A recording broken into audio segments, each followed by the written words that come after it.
Hello दोस्तों, आज हम लोग रिलायंस इंडस्ट्रीज के बारे में बात करेंगे। ये इंडिया का ऐसा कंपनी है, इतना लार्ज कैप कंपनी है जिसका भी मार्केट कैप है 17,15,000 करोड़ से ज्यादा। इसका सिर्फ मार्केट कैप है।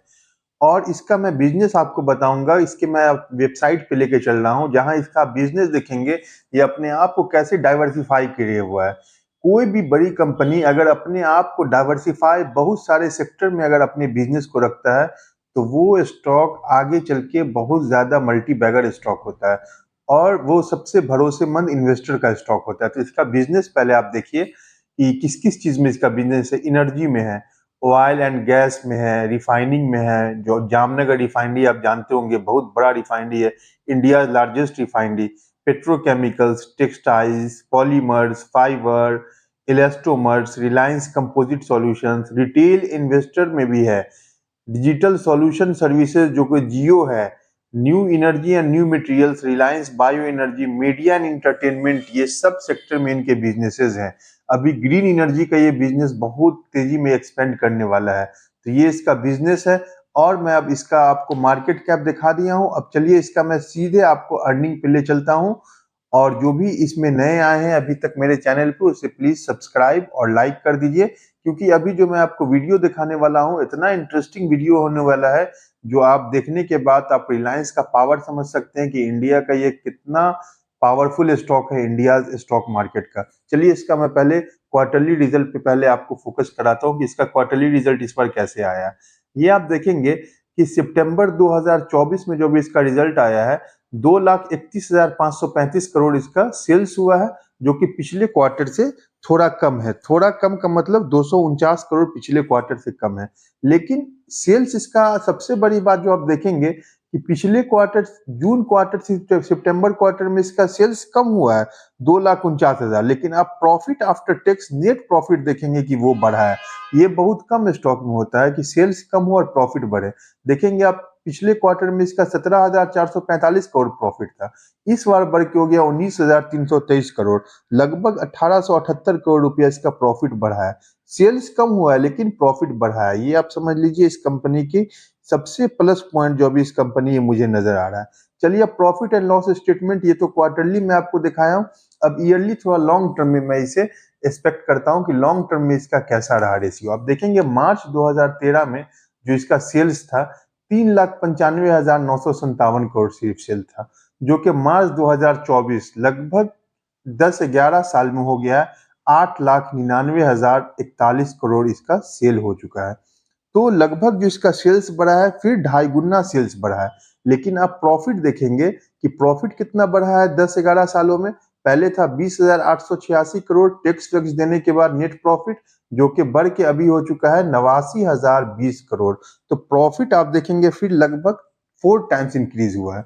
सेल्स अभी आप देखेंगे 10-11 साल में बस 2.5 टाइम्स अप्रोक्स इंक्रीज हुआ है, लेकिन प्रॉफिट आप जब देखेंगे तो देखेंगे 4 टाइम्स इंक्रीज हो चुका है लगभग इसका प्रॉफिट। आप अर्निंग पर शेयर देखेंगे तो पहले था 15 रुपया के आसपास इसका अर्निंग पर शेयर, जो कि बढ़ के अभी हो चुका है 51 रुपया के आसपास, जो भी लगभग 3 गुना से ज्यादा इसका अर्निंग पर शेयर भी इसका है। तो ये इससे आप समझ सकते हैं कि इसका कितना जबरदस्त इसका अर्निंग अपने ये स्टॉक अर्न करता है। चलिए अब इसका शेयर होल्डिंग पैटर्न मैं आपको समझाता हूँ कि इसका शेयर होल्डिंग प्रमोटर का कितना है। प्रमोटर का भी आप देखेंगे 50% है, और एफ का 20.17% है, और डी का 18.24% है। एफ थोड़ा कम किया अपना स्टैक, तो डी जो है थोड़ा बढ़ा लिया है, इसलिए कोई दिक्कत की बात नहीं है। गवर्नमेंट का भी इसमें 0.19% पिछले साल था, इस बार हो गया 0.18%। तो सही है, थोड़ा बहुत ये हुआ है। पब्लिक था 10.67%, जो कभी बढ़ के हो गया 11.18%। तो असली गेम यहीं पे होता है जहां पे पब्लिक ज्यादा आ जाते हैं जिस स्टॉक में, हमेशा उस स्टॉक को थोड़ा कम करके फिर एफआईआई या डीआईआई परचेस करते बड़े बड़े इंस्टीट्यूशनल इन्वेस्टर, फिर उसको ऊपर ले जाते। तो यहाँ पे आप देखेंगे पब्लिक हमेशा, आप देखेंगे पिछले मार्च 2022 से कि 11% से नीचे है, लेकिन ये पहली बार अक्टूबर 2024 में आप देखेंगे लगभग 2 सालों में कि ये 11% से ज्यादा है। तो इसीलिए करेक्शन थोड़ा रिलायंस चल रहा है कि पब्लिक अपना स्टॉक सेल करे ताकि एफआईआई या डीआईआई इसमें एंट्री करे। तो ये सबसे बड़ी चीज होती है। अब चलिए रिलायंस का मैं आपको बिजनेस दिखा दिया, सब कुछ दिखा दिया। अब इसका मैं आपको लेके चलता हूँ मनी कंट्रोल पे कि इसमें अभी जो रिलायंस का एक बहुत जबरदस्त अभी न्यूज निकल के आ रहा है, वो न्यूज क्या है मैं आपको पहले प्राइस एंड वॉल्यूम में आपको दिखाता हूँ। अभी जो इतना सेलिंग हो रहा है मार्केट में, फिर भी आप वॉल्यूम देखेंगे यहाँ पे कि 1 करोड़ रुपया का ये हुआ है। 1 करोड़ अगर इसमें खरीदा गया है, जिसमें 73 लाख डिलीवरी में सब अपने स्टॉक डिलीवरी में रखे हैं, 50% से ऊपर 54%। फिर देखेंगे यस्टरडे 2 करोड़ का हुआ तो 63% सब डिलीवरी अकाउंट में रखे हैं। तो यहाँ पे आप देखेंगे लगभग 50-60% से ऊपर सब डिलीवरी में रख रहे हैं।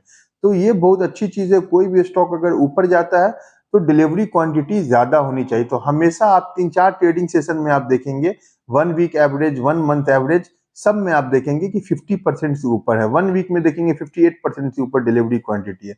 1 मंथ में देखेंगे 60% से ऊपर डिलीवरी क्वांटिटी है। तो ये बहुत अच्छी चीज है कि डिलीवरी क्वांटिटी इसमें हमेशा इसमें बढ़ते जा रहा है। अब चलिए मैं आपको एक बहुत जबरदस्त जो अभी न्यूज निकल के आ रहा है रिलायंस का, मैं वो भी दिखा देता हूँ कि अभी न्यूज क्या इसका निकल के आ रहा है।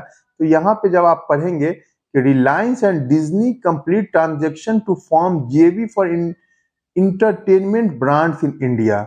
ये अभी ये जो न्यूज आया नवंबर 14 2024 का ये न्यूज है कि रिलायंस और डिज्नी दोनों इंटरटेनमेंट सेक्टर में, रिलायंस का जो इंटरटेनमेंट सेक्टर रिलायंस जियो और डिज्नी, ये दोनों मिलके एक ज्वाइंट वेंचर कर रहा है इंटरटेनमेंट ब्रांड को अपने दोनों। रिलायंस ये जो आपको ये जो है डिज्नी, इसके 80 चैनल है लगभग, और जियो के है 40 चैनल। ये दोनों मिला के 120 चैनल मिला के एक साथ कोलेबरेट करके ये सब अपना इंटरटेनमेंट सेक्शन में ये लॉन्च कर रहे हैं, और जिसमें रिलायंस जो है इन्वेस्ट कर रहा है 11,500 करोड़ रुपया इसके ग्रोथ के लिए। अब समझिए कि 11,500 करोड़ रुपए रिलायंस इसके ग्रोथ के लिए इन्वेस्ट कर रहा है।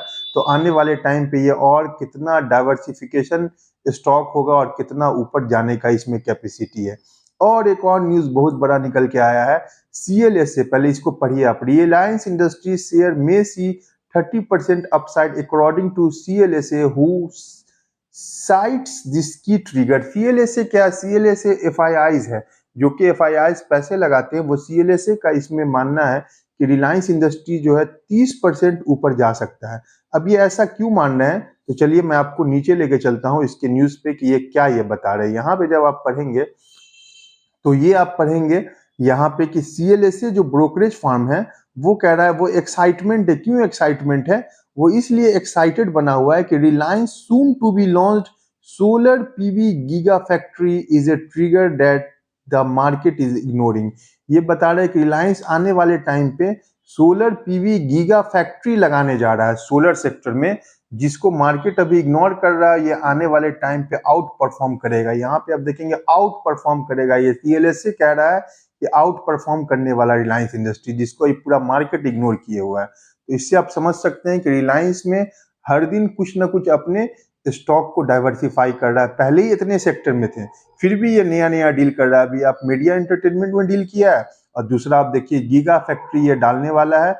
जैसे सोलर में आप देखेंगे वेरी एनर्जी, प्रीमियर एनर्जी, ये सब कितना ज्यादा रिटर्न दिया है अपने इन्वेस्टर को। अब तो रिलायंस आ रहा है जो कि बुल है इस मार्केट का, तो ये कितना आने वाले टाइम पे कितना ज्यादा रिटर्न दे सकता है। ये पूरा इसका फंडामेंटल और रिसेंट का मैं न्यूज बताया। अब चलिए मैं आपको टेक्निकल इसका समझाता हूँ कि रिलायंस का टेक्निकल क्या कह रहा है और ये कहाँ तक जा सकता है। ये आप देखेंगे, ये जो मैंने ये ग्राफ मंथली टाइम फ्रेम पे ये ग्राफ है, जो आप 2020 सितंबर 2020 से लेके अभी तक इसी रेंज में, ये जो मैंने ट्रेंड लाइन बनाया इसी रेंज में रिलायंस रह रहा है। तो अभी ये कहाँ तक आ सकता है रिलायंस जो है, इसका जो support level, next support level कहाँ तक है, तो ये मैं आपको पहले बना दूं। इसका जो नेक्स्ट सपोर्ट लेवल है, यहाँ से लेके ये जो लाइन मैंने बनाया है, ये स्विंग से लेके ये स्विंग, कि कहीं से भी रिलायंस जो है इन दोनों के बीच में कहीं से भी वापस कर सकता है। अब ये स्विंग कहाँ पे आ रहा है? ये जो पहला स्विंग है 1124, और जो नीचे वाला मैंने स्विंग बनाया है वो बनाया है लगभग 1000। तो आप देखेंगे 1150 से 1000 के लेवल पे कहीं भी रिलायंस जाके ऊपर जा सकता है। ऊपर कहाँ तक जा सकता है? अब इसका टारगेट आप देखेंगे तो मिनिमम इस ट्रेंड लाइन तक होगा। अब इस ट्रेंड लाइन का अगर अगर यहाँ अगर जाता है, लेट जाता है, तो 1681, 1650 तक इसका टारगेट हो सकता है आने वाले टाइम में। क्योंकि इस ट्रेंड लाइन को आप देख रहे हैं बार बार आ रहा है, नीचे इसको टच कर रहा है, ऊपर इसको टच कर रहा है। हो सकता है यहाँ पे टच करे इस ट्रेंड लाइन को, इसका सपोर्ट ले और फिर ऊपर जाए। तो ऊपर कहाँ तक जाएगा? 1650 से 1800 तक का टारगेट इसका आप आने वाले टाइम पे देखने को आप लोगों को मिल सकता है। तो ये है रिलायंस का, ये सबसे बड़ी चीज है और इस पे आप लोग ध्यान रखिए, क्योंकि ये इंडिया का ये मल्टी बैगर स्टॉक है और सबसे भरोसेमंद स्टॉक है। इन्होंने अपने डेब्ट को ऑलमोस्ट रिड्यूस कर लिया है। तो जिस कंपनी में डेब्ट ऑलमोस्ट रिड्यूस हो जाए तो वो कंपनी फिर अपने स्टॉक होल्डर को एकदम आने वाले टाइम में अच्छा रिटर्न देगा, प्लस ये डिविडेंड भी स्टॉक देता है। इसलिए आप लोग इसमें इन्वेस्ट करते रहिए लॉन्ग टर्म के लिए, क्योंकि इंडिया बढ़ेगा तो इंडिया के साथ साथ रिलायंस भी बढ़ेगा और आने वाले टाइम पे इंडिया का जो मार्केट है बढ़ना ही बढ़ना है, तो रिलायंस भी बढ़ना ही बढ़ना है। तो अभी बहुत अच्छे डिस्काउंटेड रेट में आपको मिल रहा है। आप देखेंगे कि अभी लगभग टॉप से आप देखेंगे तो लगभग 22-23% करेक्शन हो गया। हमेशा आप इसका हिस्ट्री आप देखिए, 2-3 साल मैं आपको दिखाता हूँ कि ये आप देखेंगे ये करेक्शन है 2020 में। 2020 में इन्होंने 25% का करेक्शन किया, फिर देखिए ऑल टाइम हाई क्रॉस किया। फिर आप देखेंगे 2020 के बाद इसने करेक्शन किया 2022 में, लगभग आप देखेंगे 21-22% का करेक्शन किया, फिर ऊपर चला गया, ऑल टाइम हाई को टच करके ऊपर चला गया। तो अभी भी 20-22% करेक्शन हो गया, हो सकता है 5 से 10% और करेक्शन हो या एट लास्ट 1000 तक चला जाए, लेकिन फिर ऊपर रिलायंस जाएगा ही। तो आप लोग थोड़ा थोड़ा करके इन्वेस्टमेंट करते रहिए हर सपोर्ट लेवल पे, और इसका जो टारगेट होगा अभी रिसेंट का टारगेट जो होगा 1690 से 1800 तक का इसका टारगेट आने वाले टाइम में आप लोग देखने को मिल सकता है। तो इसलिए आप लोग इसमें इन्वेस्टमेंट कर सकते हैं। Thank you, thanks for watching my videos.